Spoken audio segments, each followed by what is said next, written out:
catalytic converter testing. You should be here because you're sent here by other tests. This is going to help you identify problems caused by a bad catalytic converter causing emission. You're here because the vehicle you're working on has failed emissions, and you suspect that the catalytic converters may be at fault. There are no 100 certain catalytic converter tests. There are some tests that we can do, however, to help us diagnose the converters. First and foremost, you must understand that the feed gases to the converter must be near normal for the converter to do its job. And that means the engine must be running near normal to produce good feed gases. A feed gas is the gas that leaves the engine and goes into the converter. The engine we're going to use in our examples here has a minor problem, and this is to show you that the feed gases don't have to be perfect, but they do have to be near normal. And that means you must diagnose any engine performance problem before attempting to diagnose the converters.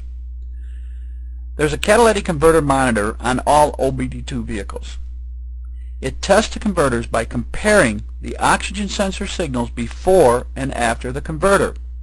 Connect the scan tool and check for diagnostic trouble codes. If the PCM has in fact run the monitor and there are no DTCs relating to the catalytic converters, it indicates that there isn't a problem. Now, there has been a test on the market lately where people will use a dual channel lab scope to look at the front and the rear oxygen sensors. Everyone has been getting some ambiguous results, meaning that they can't really determine if the catalytic converter is good or bad looking at the two oxygen sensors. So we don't even do it anymore. There are no 100% converter tests. Just because the monitor passed doesn't mean that the converters aren't bad. The converters may fail an emission test and still not have a converter code. I'm sorry I have to tell you the truth, and there is no exact science or no exact diagnostic process that will help you with these converters. But we have learned that the majority of the time, in the high 90%, if it has passed the monitor, it's a good converter. To continue testing the converters, you're going to need a gas analyzer. You're going to need a drill hole in front of the catalytic converter, and this is to insert the gas analyzer probe. Start the engine up and allow it to warm up fully. Make sure your gas analyzer is warmed up. Measure the gas in front of the catalytic converter. Take an emission test with your gas analyzer in front of the catalytic converter. Record these readings. Write them down. Install a stainless steel bolt and washer to fill the hole.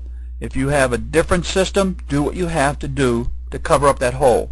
But work quickly. The temperature of the converter should remain the same, and we don't want the converter to cool off. Then measure and record the gas emissions at the tailpipe. Record the readings so that you can compare them to the before readings. And here we have our readings. After the exhaust goes through the catalytic converter, the CO drops from 0.9 to 0.08%, indicating that the catalytic converter did a good job. HC drops from 124 parts per million to 18.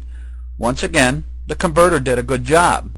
Oxygen drops from 1.9 to 0.9%. Once again, it's an indication that the converters did a good job. The oxidation bed of the catalytic converter is doing a job that it's supposed to be doing. It's cleaning up HC and CO. It's oxidizing both of them. Now, if your readings don't go lower, then you have a bad catalytic converter, or you did not let the catalytic converter get hot enough to light off and do its job. If you suspect that you didn't let it get hot enough, go ahead and retest. If you want to know if the reduction bed of the catalytic converter is working, you need to repeat the test while driving the vehicle and measure NOx, and then compare it to readings after, so before and after during a road test. Here's a research note. If the catalytic converters require replacement, make sure you use an OBD-II certified or an OEM converter. Brand new, inexpensive, read cheap, Converters fail on many occasions. We now know many technicians in the field dealing with converter failures that will only use OEM converters. But there are many aftermarket OBD-II certified converters that'll do a good job for you. This is the end of this test sequence. You should make a selection from the test menu based on your test results, or repeat the last test again to help identify the best test